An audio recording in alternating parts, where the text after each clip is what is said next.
Good morning. I'm going to get us started as we have an action-packed session and we need every minute of this time. So good morning. I'm Neil Rosenberg, Dean and Professor, the College of Health Professions and Macaulay School of Nursing, University of Detroit Mercy, Detroit, Michigan. And I'm also a member of the AACN Program Committee.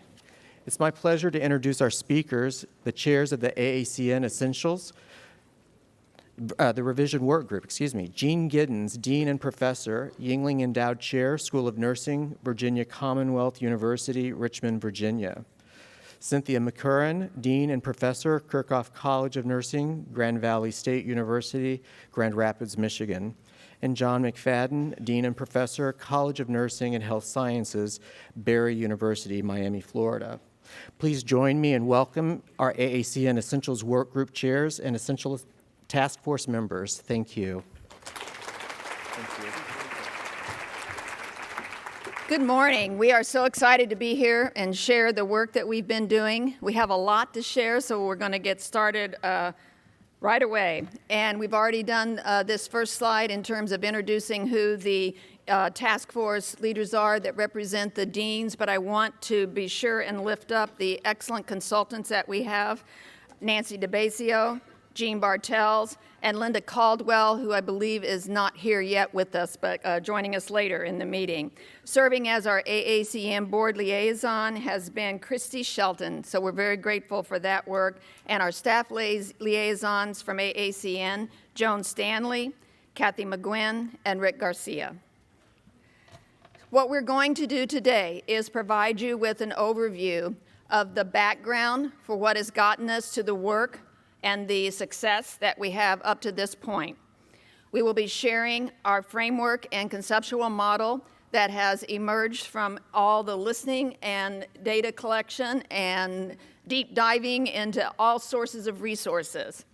We will then be talking about how the model is reaping benefits and addressing what the need is, and then we'll be talking about next steps. So for the background, this is a very complex time in higher education and education for the profession of nursing, and it presents us with this opportunity to face the unique challenges that we have. It's a time to communicate a vision and a strategic direction that is for the good of the whole. This type of communication requires analytical skills and considering the points of persuasion. To come to consensus on the essentials for nursing education requires a shared understanding of the context for the vision and spirit of compromise. And I'm using this example that goes back to the history of our country because I often use it when I talk about how important compromise is. In the document, the Declaration of Independence was drafted by those key leaders who themselves did not necessarily agree on every single point that became part of that document. They each had their own interests, their priorities, and their constituents that they had to satisfy, and their beliefs, much as you do in this room representing your colleges and universities. So it was not a matter of unity of thought, but the spirit of unity that compelled them to compromise. They had a shared goal to reach compromise for the good of the whole. We have chosen to be informed, to respect diversity of thought, and give up some of what we personally value, while ensuring quality, future-minded direction, and integrity of the profession. This is what has driven the Essentials Task Force. The newly Re-Envisions Essentials should reflect the beliefs and aspirations of all of the membership of AACN, as well as our practice partners that we walk alongside. The members of the task force are a remarkable representation of the whole. They represent diversity of thought, experience, and perspective. This diversity is representative, and I want you to keep that in mind. We can't have all 835 members around the table, but we can have a good sampling or representation. And so they bring the breadth of views, the perceptions, and the needs that inform this work. We have also had 5 practice partners that have given equal amounts of time to this endeavor. They are engaged, they're insightful, their contributions have been greatly valued, and together we have identified our gaps in how best to deliver education and prepare for the reality of the workforce needs, and how best to transition our graduates into practice and retain the workforce. And when I talk about the wonderful representation that we have on this task force, I would like to introduce you by our slides that are up, and you can see the diversity of representation in terms of the size of school, parts of the country, expertise that they bring. And I'm really excited that some of these members are here with us today, and I'm going to read their names and ask them to raise their hand so that everyone can put a name to a face. Angela Amar, Carol Buck-Rowland, Casey Schillem, Danuta Warner, Kim Litwack, Lori Escalar, oh, she's over here now, Marcy Rutherford, Martha Shuckle, Susan Rupert, and Marissa Wilson. Please give a round of applause for these hard-working members.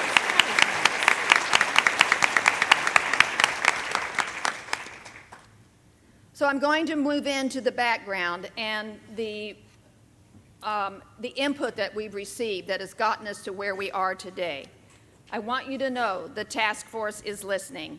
And I will try not to bore you by reading to you, but I want to have voice to these statements because they're very important.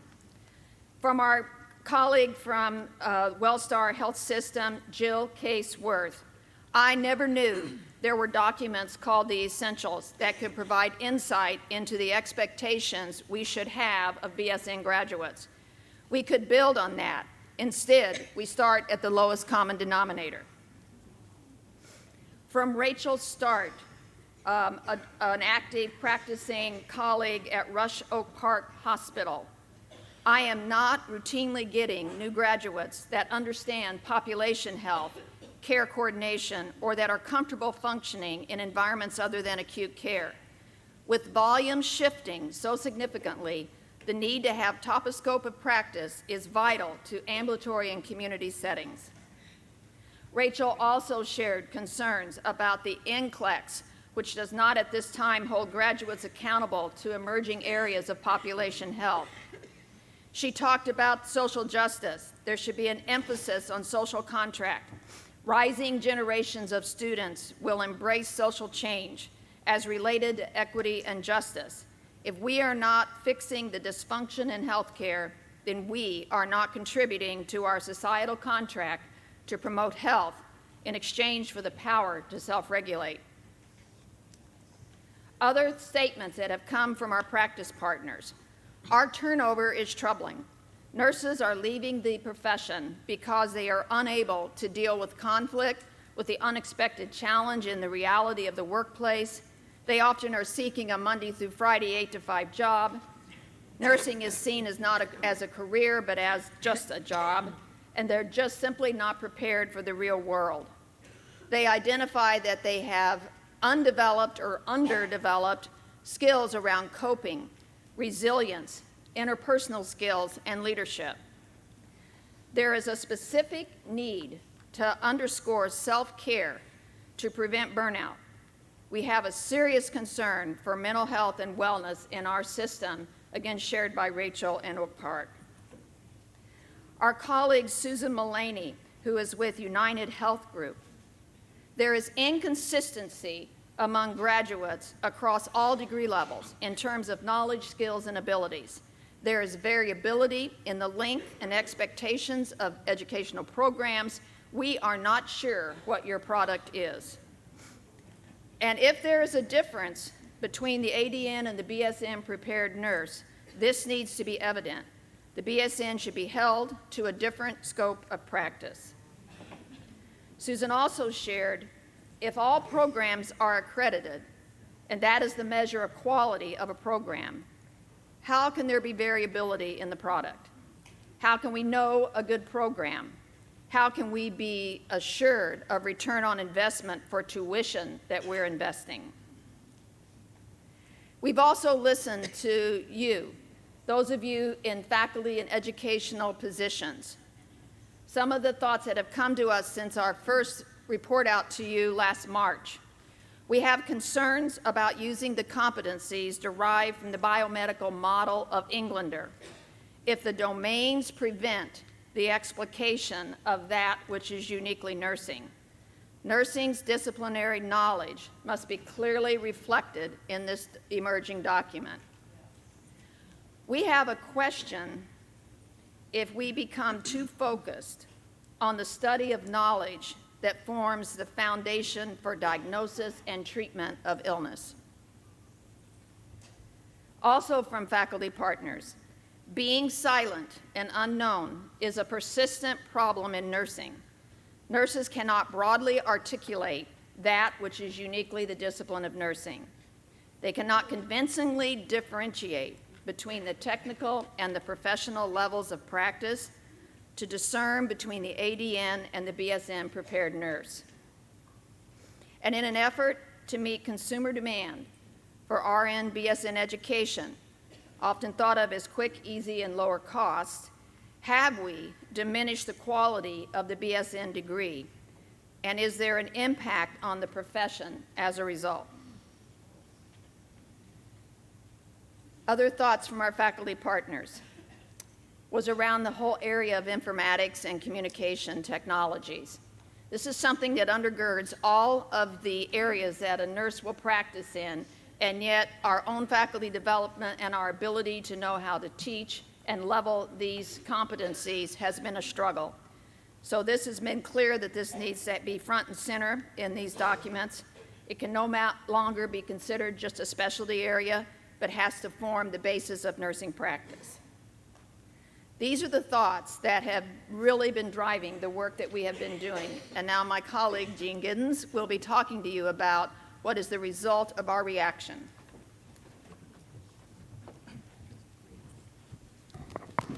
All right, well, we're going to talk about the framework itself, the conceptual model, and the revised essentials. So first, well, just briefly overview our progress to date. We have written a draft preamble. We've written a draft domains and domain descriptors, draft competencies, draft subcompetencies at 2 levels, and draft model. And what's the common word you see across all of those? Draft. Keep that in mind, please, as we have our conversations. Okay, so the first thing that we'll talk about in our model is the preamble. And a preamble is an introductory information that sets the stage by providing context and purpose to the essentials. And you can see some of the areas that we include in the preamble, and this is again draft, but the preamble helps us to really understand the importance of the discipline of nursing, and very clearly is the foundation of our practice. So put another way, there's a need and a desire for nursing as a discipline to be well represented in our work.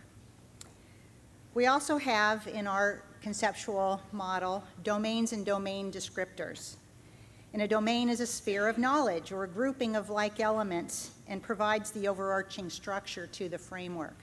So within these domains are where we will nest the competencies.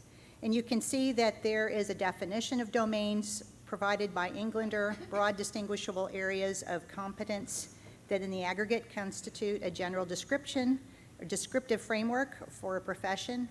And of course, we also will be writing domain descriptors, which are essentially our working definitions for the domains.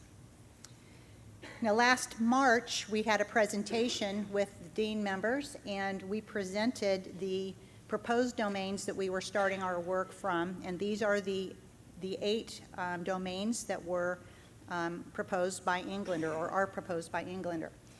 We also know that that work is almost a decade old now, and the world has changed quite a bit.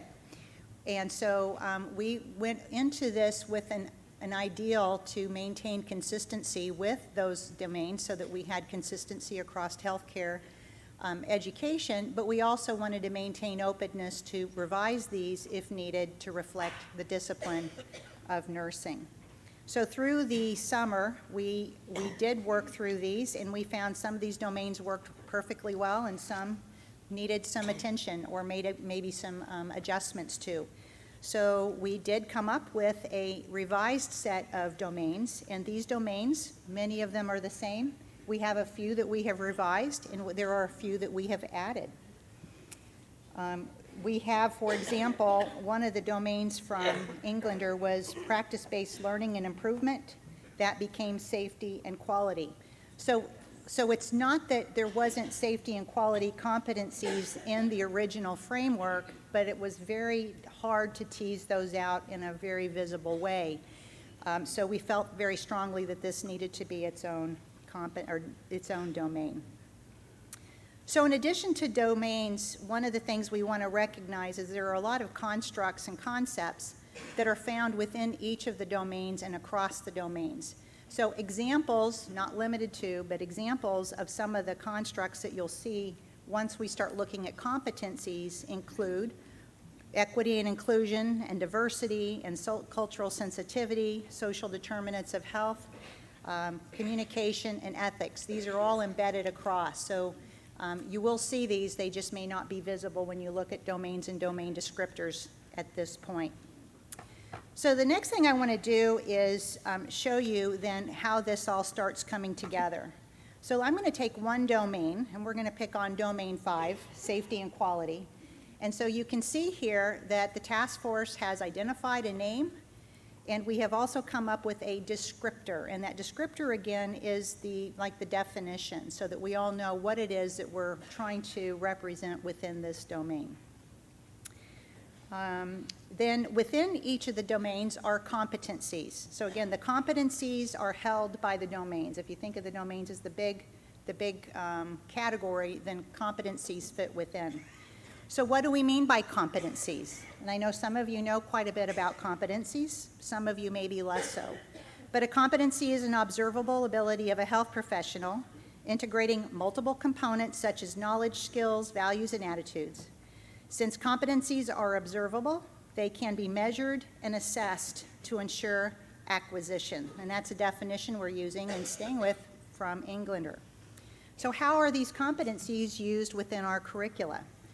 Well, we know that we expect these competencies to provide guidance into how we teach, guidance in what we expect of students, guidance for the framework of performance assessment, and also guidance as to how we interface our curricula and these competencies across the multiple spheres of care and professional practice.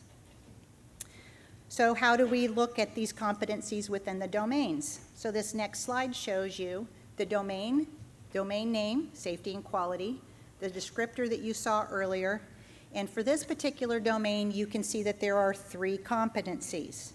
5.1, 5.2, 5.3. Those are the 3 competencies that we have.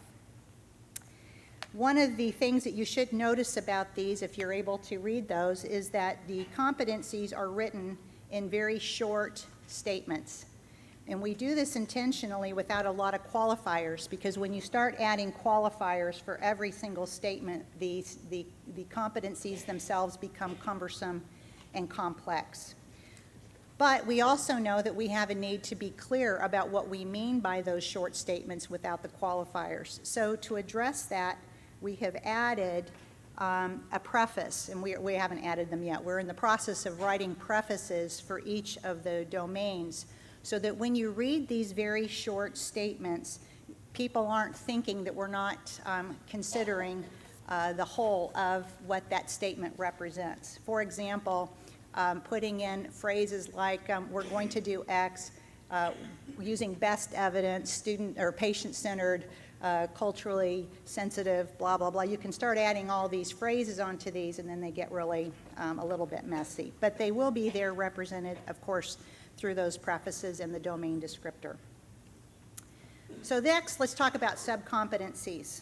So one of the things that we have as a challenge that other health disciplines have not had is that we have multiple ways of, or multiple levels of nursing, whereas other health professions that have adopted competency-based education have a single entrance or a single level. So we're having to take a path, go on a path that others have not. So collectively, what subcompetencies will do is paint a picture, if you will, of the competency attainment. So the sub-competencies we work those together to be able to achieve that one competency statement. They should be observable, they should be measurable, and they should have 2 levels of differentiation because we have multiple ways of being a nurse. So here's an example of what we've done with 2 levels, taking that same domain that you've seen before, safety and quality. You can see that the domain descriptor is still there. And you can see now this slide shows only one of the competencies that you saw before, 5.1. So now what you see here, though, are the sub-competencies that link to this specific competency. The thing that you should notice also is that there are not the same number of sub-competencies at the 2 levels. That's because this is not a matter of writing a sub-competency at one level and saying the second level is more or advanced or something like that. These are standalone competencies that we would expect to see students do at different levels to achieve that specific competency. So how do they fit together? And where do these competencies all fit? How are we going to use these type of documents for our curricula? Well, I'm going to ask you to do something for just a few minutes. And that is, I'd like you to forget our current way of thinking about the essentials. I'd also like you to completely forget right now what you know about nursing education. Okay? Because as you know, one of the challenges that we humans have when it comes to thinking about future things is we try to make sense of future ideas by nesting what we currently know in those future ideas. So here we go. What we propose for our conceptual model is that we reframe the essentials away from the current perspective. And that current perspective is based on academic degree. That current perspective is essentials of bachelor's, essentials of master's, essentials of D&P, right?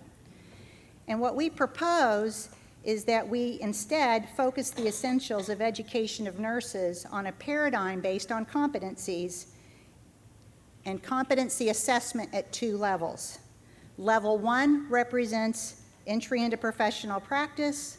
Level 2 represents advanced professional practice. So students in a paradigm leading to entry into professional practice demonstrate the level 1 core competencies that you see in the yellow box.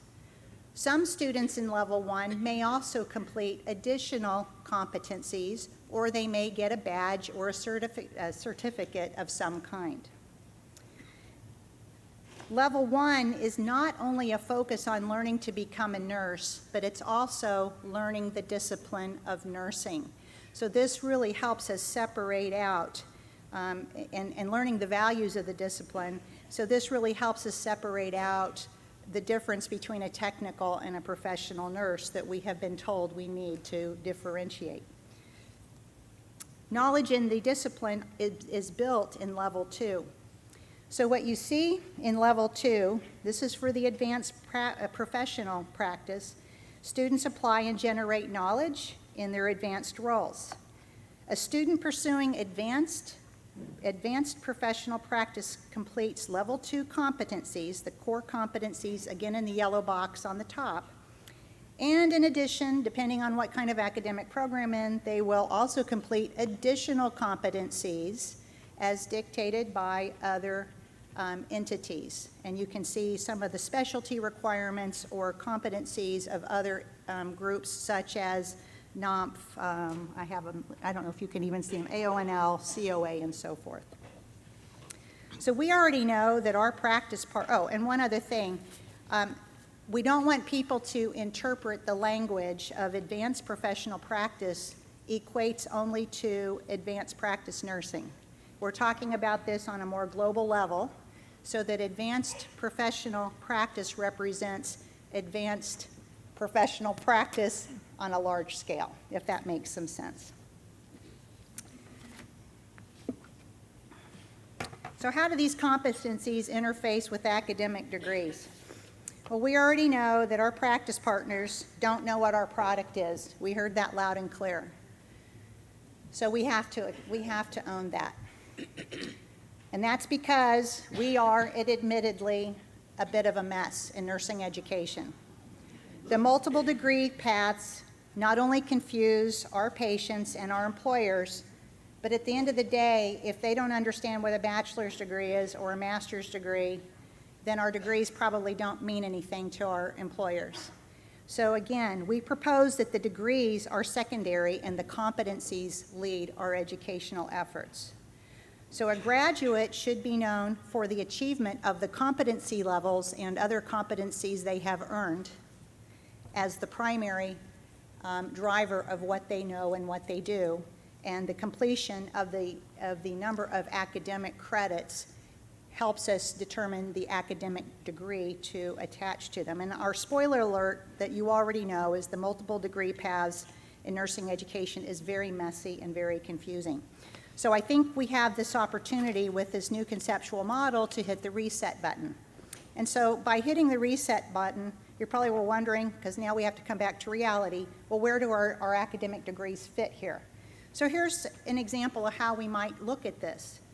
So the assignment of academic degrees might be that a person coming in at a level 1 would earn an entry to practice. This might be a bachelor's degree, an RN to BS. And if you're offering and I'm talking about today's paradigm, okay, and if you're also offering a master's degree at entry, then they would complete the entry to professional practice competencies, those core competencies, plus what other additional competencies, badges, certification that they would earn as part of their degree, but they're still level 1 at entry to practice.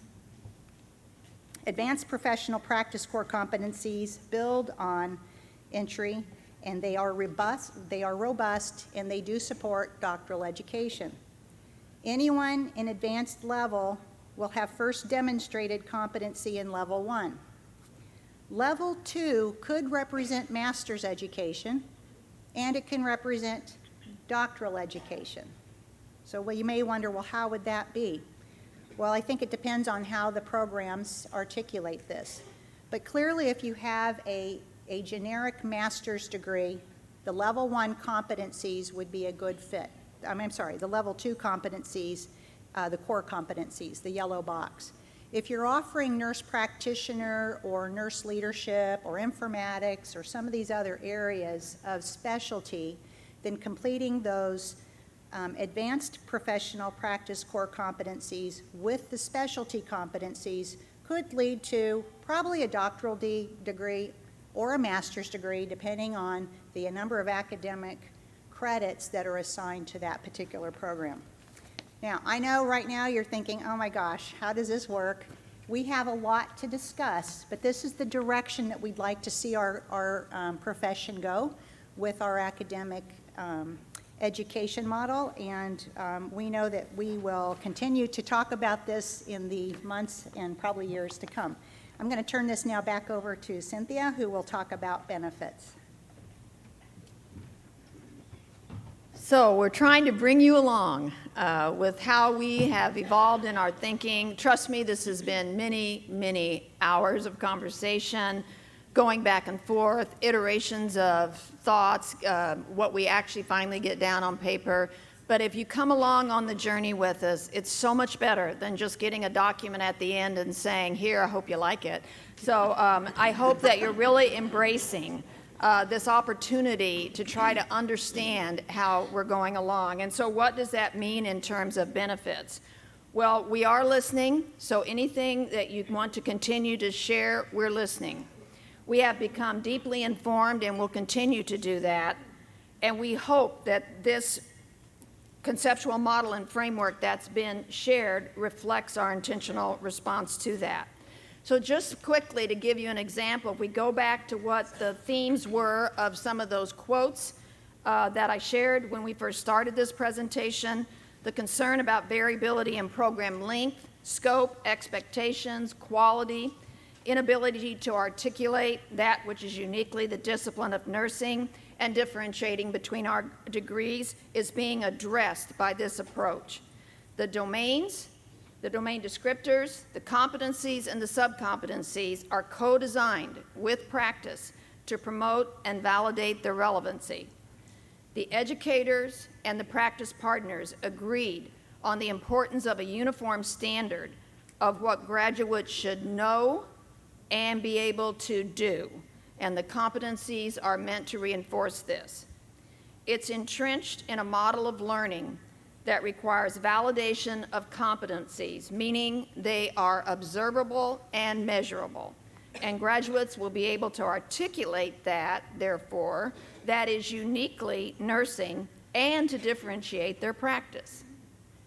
The domains, for example, of knowledge for nursing and professionalism both ensure emphasis on nursing's unique disciplinary knowledge, giving evidence to you that we're listening to the importance of that.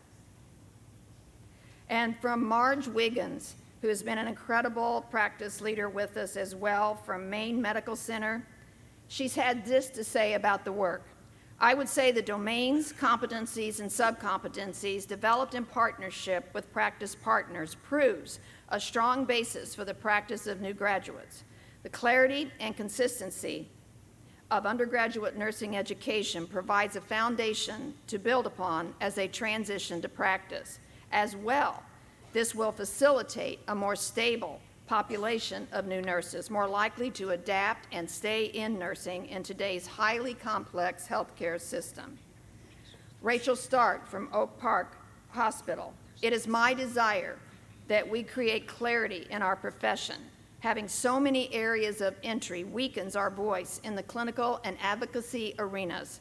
Moving to a maximum of 2 levels for entry into professional nursing practice and advanced nursing education will help promote our leadership and our ability to garner respect. She also said it is a step of leadership for AACN to include population health as a domain. If we don't do this for the nursing discipline, other disciplines will move on without us, at the cost of nurses being prepared inadequately. Care of the population and owning key metrics can reduce inequity and promote value. Nursing should lead this, and AACN can make this happen. And I think Marge says it the best as we bring it to a close around benefits. This is a bold step for nursing, but years from now, there will be a sense of appreciation.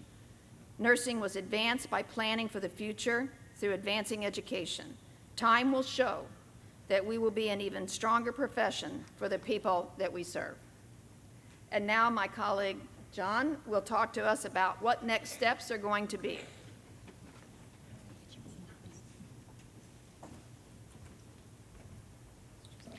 Well, the good news is they haven't ran for the doors. Yeah, they're still here. But I am wearing Kevlar just in case. So, just as a reminder, you have a copy of the domains and the domain descriptors in the handouts and on the app that you are able to reference. And at this point, you're probably asking, so what's next? When do we get the final product? How is this going to affect my program? How is this going to affect my next CCNE accreditation visit? Some of you may be in the middle of a curriculum revision and you're wondering, do I stop? Do I continue? What? And it may feel like we have been teasing you with the phrase, coming soon. We ask you to keep in mind that our discipline is so comprehensive and varied. And we have had to do some deep dives and really dwell in some of those topics. The time we're taking really reflects our intention to be able to produce for you a substantive draft. Did I say draft, right? Okay, draft. So that our stakeholders, you, the faculty, and many others can use that draft to provide feedback, and then use that feedback to revise and edit some more. You've heard that sections of the revised essentials are in varying stages of development. The domains and descriptors, again, have had multiple evolutions based on feedback that we've already received. Others, like the competency statements and the subcompetencies, are in much earlier stages of development. In fact, the level 2 sub-competencies, I would say, are really in their infancy. One sentence can result in literally hours of debate and emails. If you haven't noticed, we're a rather passionate group.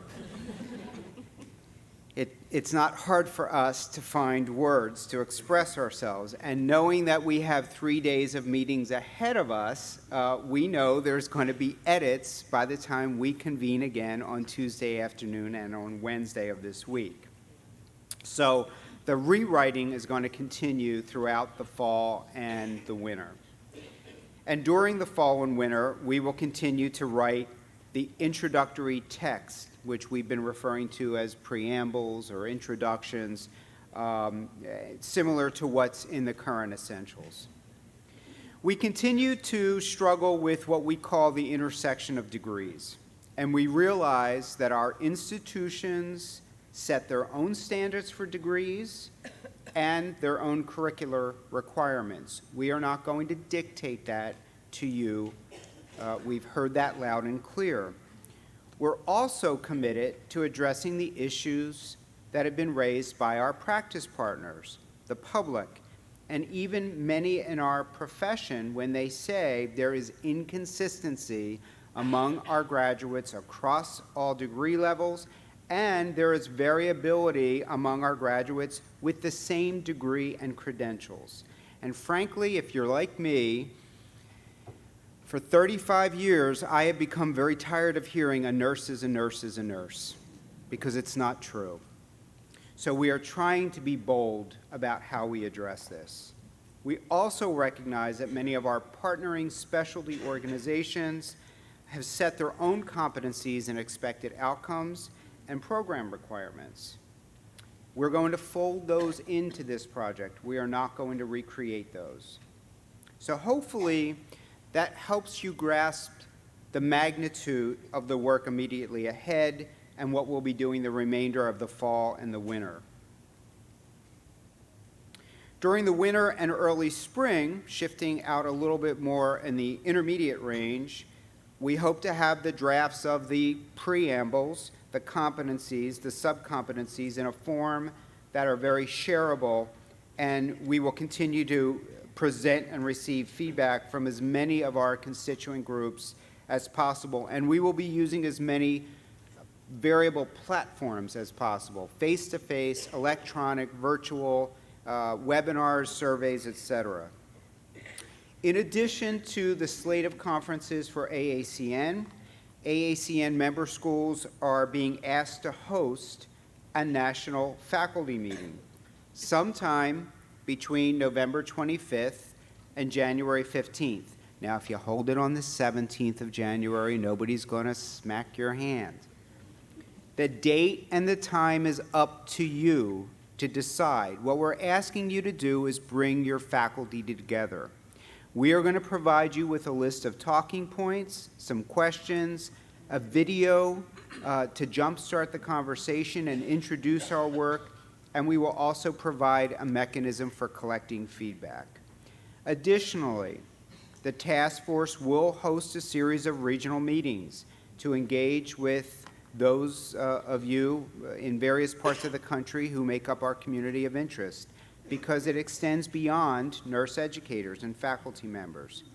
AACN staff, who have been amazing throughout this process, are helping us in identifying locations and dates for those. And finally, we've begun mapping out a plan for getting input and support from our other professional associations in nursing, such as the American Organization of Nursing Leadership, the ANA, and of course, all of our advanced specialty associations. Armed with all that feedback, then the task force will reconvene, vet that feedback, and determine the need for additional revisions. We know we need to create a glossary. We've already got a running list of terms we need to define. We also know there's a number of issues and concepts we haven't even begun to tackle, but they have to be tackled. Innovative educational pathways given the changes to pedagogy, the changes in higher ed, and the changes and use of technology in the classroom. We have to address the adequacy of clinical experiences and how do we fold simulation into that concept. And now that we have a decade of experience with doctoral scholarly projects, we need to determine how our work may inform the doctoral projects moving forward. That's not to disregard the white paper that was created just a few years ago. We may need to add to it, however, because our roles and our abilities are evolving with the changing healthcare system. The 4 spheres of care that were identified in the vision paper have to be folded into the project. And we have to provide some examples and ideas of learning activities that match the competencies, again, similar to what are in the existing essential documents.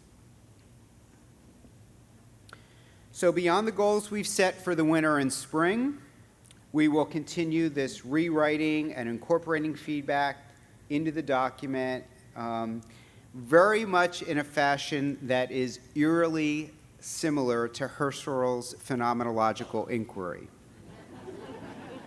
or atrial flutter. You decide on the analogy. We hope to finalize the work on all of these accompanying concepts during and after the spring, and then it will be planned to bring a final draft to the AACN board for input and approval, and then ultimately to the membership for a vote. We know the work of this task force and is not going to be the end of the journey for these domains and competencies and subcompetencies, or for the idea of competency-based nursing education. The work of the Visions Task Force and our task force extends to, and I'll quote the famous Buzz Lightyear, infinity and beyond. So faculty development opportunities have to be constructed. We need to have a dialogue with CCNE. Toolkits have to be constructed and implemented. And based on our experience collaborating with our practice partners, we have got to have an intentional plan for communicating these revised essentials to the wider stakeholder group, because we've heard loud and clear that outside of this room, many people don't even know what the essentials are.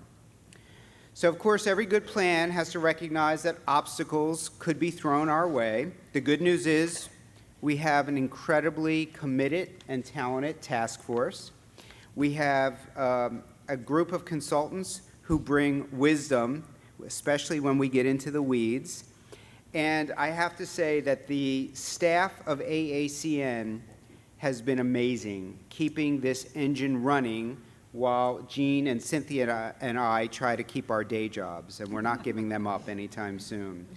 So that leads us to the point where we can be open for questions and comments. Don't storm the microphones all at once, please.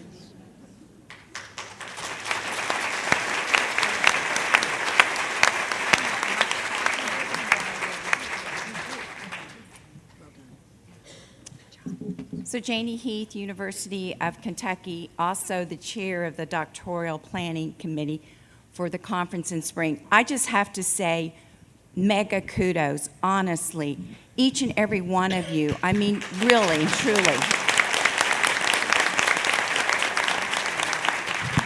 For well over a year, I have looked at you coming to conference after conference and giving us updates of what's going on with the essentials, and quite frankly, I have worried about your health. I mean, it's like, honestly, you needed a U-Haul truck to drag in all of the documents, all of those thousands of comments, all of those very intentional and meaningful comments that you have really drilled down. So thank you for being bold, for your courage, and most importantly, for your grit, because you are really, really helping us to redesign and engineer our nursing future. Thank you very much.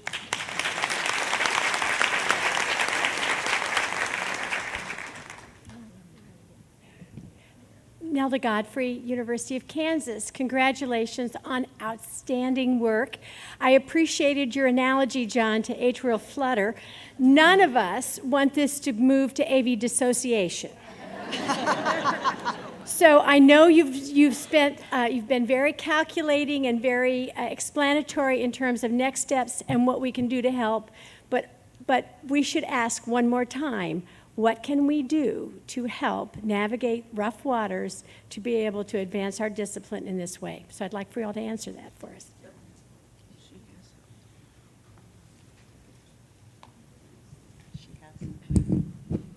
So, Nelda, I will say your work has been extremely beneficial to all of us. I have been steeped and now live in professional identity formation. And let me tell you, for somebody who's used to passing gas in the OR as a CRNA, I'm like, what is this stuff? But it has been extremely helpful to us. We have received so much feedback from so many of you that has led us down, sometimes we call them rabbit holes, but it really is like doing dissertation work because we just get steeped into a body of literature, and yours was especially helpful to us that helped inform our work going forth. So just be available as we continue to reach out and we tap you on the shoulder and say, can you explain what you meant by this concept a little bit? Not just you, but many others have also been helpful to us. And I would say to all of you, engage your faculty in the conversation. That is going to be the key, is our faculty buying into this. Okay, I think. Can I also? Oh, absolutely. I also just wanted to offer up another idea of a tangible thing to do. In the state of Oregon, we have the Oregon Council of Deans, and we have already all agreed that we've already scheduled our faculty forums that we're going to be holding. So going back to your states and not just engaging your faculty in your own institutions, but engaging with one another so that you've got a collective voice in your state for making sure that each state is moving this work together as well. Mm-hmm. Hi, Lori Clabo from Wayne State University. Again, I just want to join with others in thanking the task force for your incredibly bold and visionary, but also inclusive process in this work. It seems to me we've been talking about competency-based education in nursing for over a decade without any real national consensus on what that means. And your work takes us the next real, measurable, tangible step towards that framework for nursing. And the other thing I think I'm exceptionally grateful for is that you took an existing interprofessional framework and you modified it to make it deeply meaningful for our profession. Yes. But what you didn't do was recreate new nursing language that distances us from the interprofessional team. And I think you straddled that divide in a very, very respectful and important way that moves us forward. So I think we're all very grateful for your work. Thank you.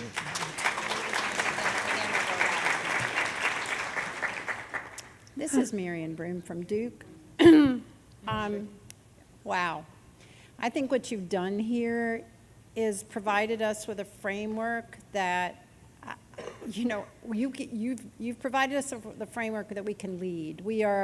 This is not a fractured framework. It honors every school, I think, that belongs to this association and allows us to do what we believe, given our context, is the important thing to contribute to the profession. But I do think this kind of a framework is a systems level, is such a clear example of systems level thinking. It's going to really, frankly, keep a lot of the typical arguments we get into, I think, down.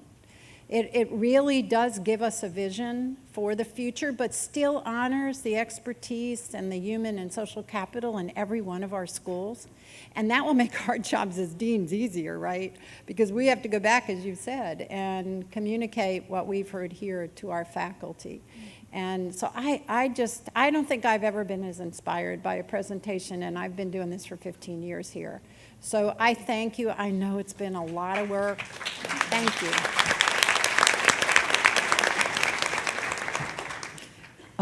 Christina Nerity from the Heritage University on the Yakima Nation Reservation in Washington State. I really have a lot of gratitude for the amount of intellectual humility and receptiveness that your working group has adopted in the way that you have taken in so many different types of feedback, thought about it so graciously, and included the thoughts. I know that one of the biggest concerns in the original task force presentation was the lack of focus on the disciplinary knowledge of nursing. This became very frightening for many people who have felt like there was a slipping away of the uniqueness of nursing and the contribution that we make on interdisciplinary health teams, and the fear that there could be a thrust toward one type of healer. And so I know that I belong to multiple organizations that have given feedback to this task force, and you have been so responsive. And I really want to thank you for that. It's very important to those of us who gave that input. Thank you. I knew this. Please. Good morning, Vicki Foles from Illinois Wesleyan. I'm confident you were deliberate about the entry into professional practice language, potentially signaling that an ADN or a diploma grad could be, for example, a technical practice. So if I'm making the proper conclusion, would you tell us about the conversations you have had or will be having with state licensing agencies or HR professionals about hiring at differentiated levels?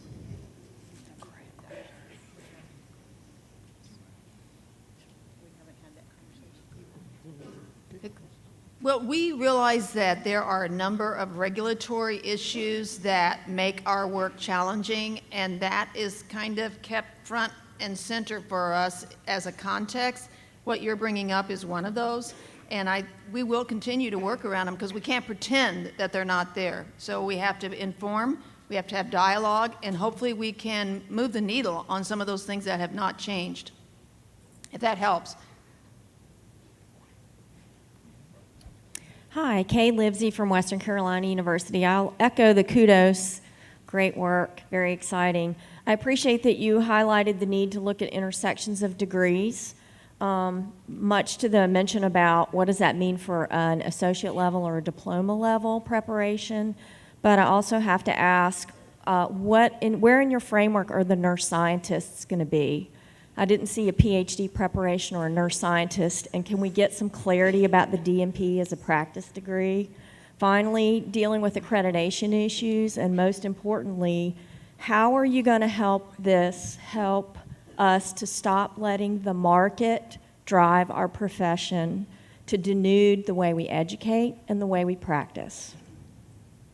There was about 4 questions. Well, I'll start with the first one. The essentials have never been written for PhD education. So that is not our intent to suddenly add that to the mix, although we do see that there's a potential for the second level professional, advanced professional core competencies, to make sure I don't have those in front of me. Those could be considered doctoral core on a broad level. So some of those competencies could potentially in the future be woven into PhD education, but that is not explicitly our plan. And I'm going to pass this because I don't remember the other questions. Well, correct me if I'm wrong. I think you ask about letting consumers or practice settings drive the education and the diluting of our quality of our education. I think that came through pretty strong in the statements that were shared with you from educators and practice partners. But you know, the aha moment for the practice partners that have been sharing in this work is the lack of realization that there were expectations, that there were levels of knowledge and the quality of the education. And if those graduates from those programs aren't put into environments where they're allowed to live those and enact those, then that's where we see this discrepancy, or it appears that there's a lot of variability in how they're prepared. Now, there is variability in programs, I will acknowledge that, but part of it has to do with practice understanding what they can do. And that includes the baccalaureate graduate up through those that reach the doctoral level. There was one practice partner who literally said there's no difference between a MSN and a DNP prepared nurse practitioner from what I can see.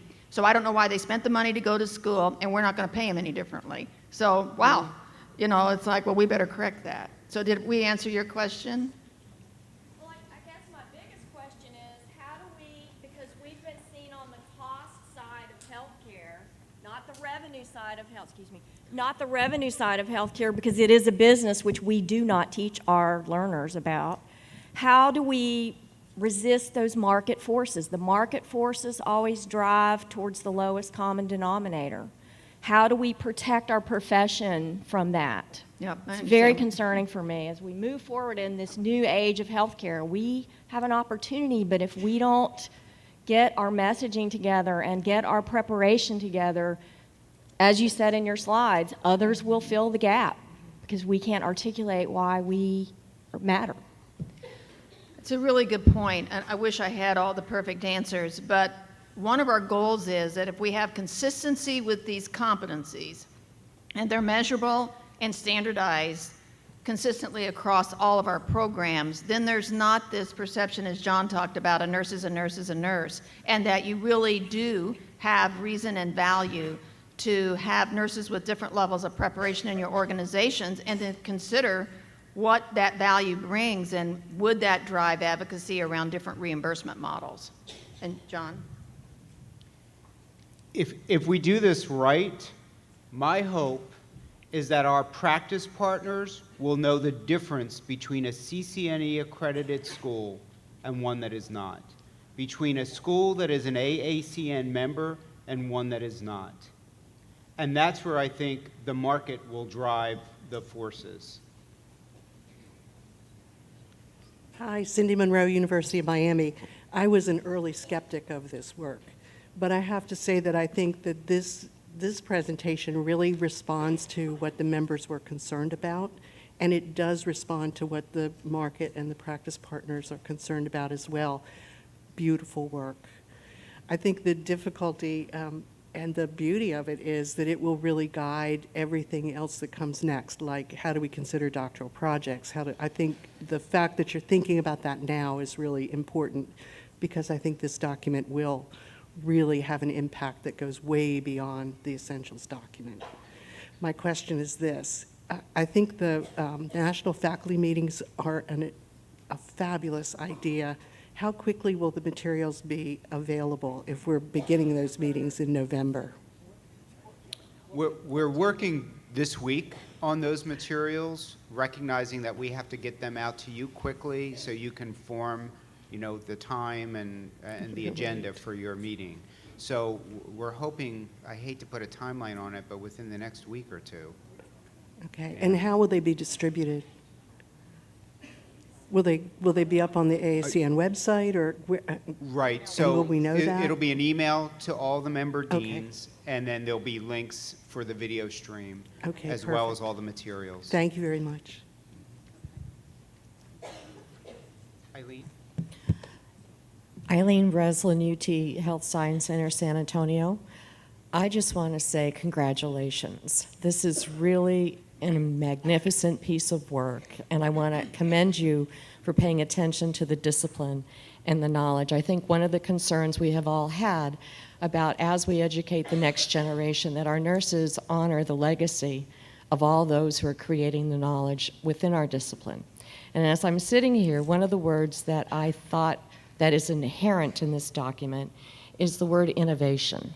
And I would submit, as you're beginning to think about the concepts that go across all of these domains, that you call out the innovative thinking that does occur in our discipline, but we do not give knowledge towards that. So I would submit that as a suggestion, because I see that as exactly what you have all been doing, is innovating and being open and being empathetic and using design thinking as you're designing this document.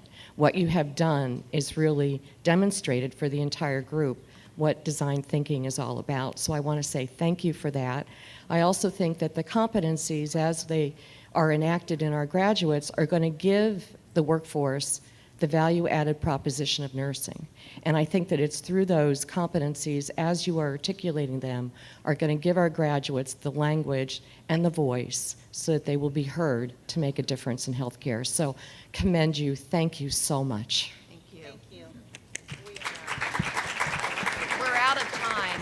If you have something really fast, but. Okay. So I have a quick question on this side. I'm over here.